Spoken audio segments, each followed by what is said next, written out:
শুনেছি স্ত্রীর কাছ থেকে দূরে গিয়ে সর্বোচ্চ 120 দিন থাকার অনুমতি ইসলামে আছে। কথাটা কতটুকু সত্য? কথাটা পুরাপুরি মিথ্যা।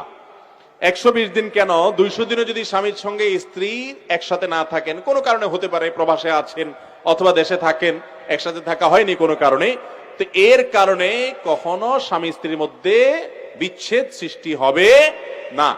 আমাদের সমাজে এরকম অনেক অনাচার আছে এবং অনেক কুসংস্কার আছে। যেমন অনেকে মনে করে সন্তান কয়েকটা হয়ে গেলে আবার বিয়ে পড়াইতে হয়।